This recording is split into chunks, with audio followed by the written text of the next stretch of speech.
Pour ceux qui ne savent pas, le GAFI a été créé en 1989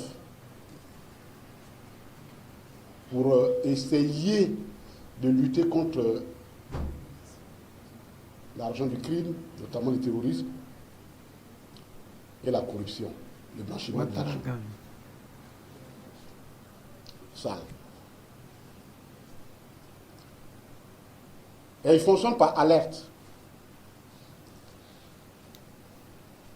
Le 25 octobre dernier, ils ont mis la Côte d'Ivoire sur la liste grise. Dramanistan. Quand tu mets sur la liste grise, c'est que tu es en route pour la route noire. On est déjà arrivé là-bas. Parce que tu as quitté la liste blanche, si tu arrives au gris, c'est que tu es en route pour la liste noire.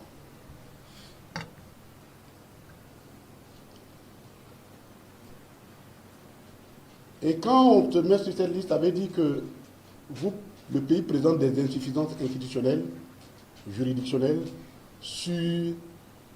en matière de lutte contre le blanchiment de l'argent et du terrorisme. Côte d'Ivoire, quoi.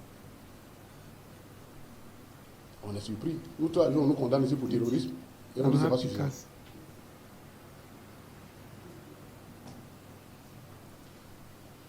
Mais c'est vrai que ce n'est pas une sanction,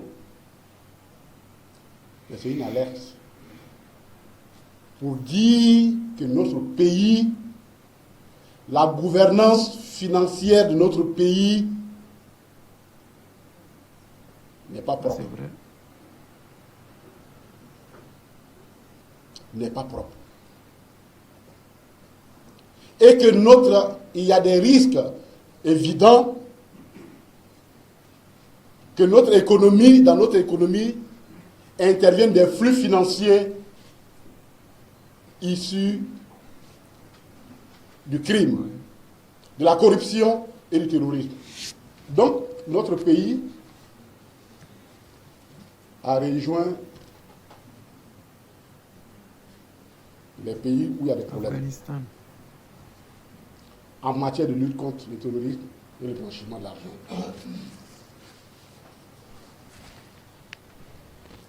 La conséquence de cette décision, c'est que le gouvernement doit prendre des mesures draconiennes et rigoureuses.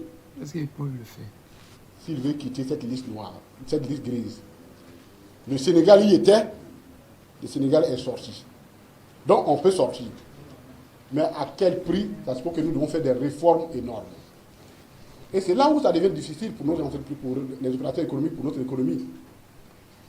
Ça suppose que désormais, tous les flux financiers, les transferts de fonds entre les capitaux entre les entreprises vont être soumis à des contrôles stricts.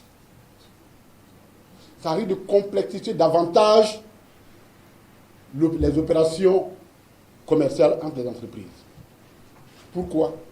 À cause d'une négligence, à cause de l'incapacité de ce gouvernement de se débarrasser de la corruption. En fait, le vrai problème de la Côte d'Ivoire, c'est ça.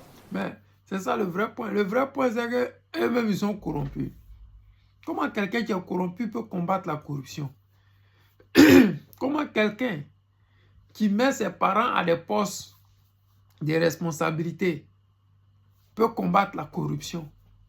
Comment des gens, pour rentrer dans l'administration, dans la fonction publique, il faut que tu leur donnes de l'argent, il faut que tu sois leur ami, il faut que tu sois le cousin du neveu de la tante, il faut que tu sois du Nord, il faut que tu aies un nom à connotation du Nord pour qu'on puisse te prendre. Cette manière de faire les choses, ça va être compliqué pour que la Côte d'Ivoire quitte cette liste grise. Et je ne serais pas étonné de voir la Côte d'Ivoire être sur la liste noire. Parce que quand on regarde les pays voisins comme le Mali, le Burkina, le Niger ou je ne sais quoi, vous allez entendre toujours que la Côte d'Ivoire essayait de déstabiliser tel pays.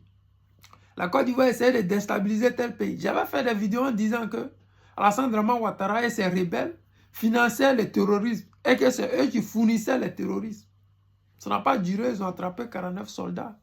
Ça n'a pas duré, ils ont attrapé 2 soldats. C'est ça la vérité.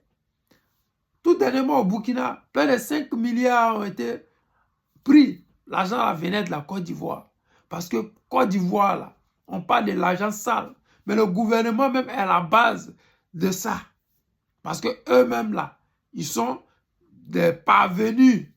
Ils sont venus de cette manière-là, de la corruption, du mensonge, du vol, du braquage, des assassinats, des coups d'État. Depuis que Dramane Ouattara est au pouvoir, on n'entend plus parler de coups d'État. Pourquoi? Vous pensez qu'il n'y a plus d'âme en Côte d'Ivoire? Vous pensez que les Ivoiriens ne sont pas mécontents? Vous pensez que le fait qu'ils n'aient pas mis le nom du président Laurent Gbagbo, ce n'était pas suffisant pour prendre des armes?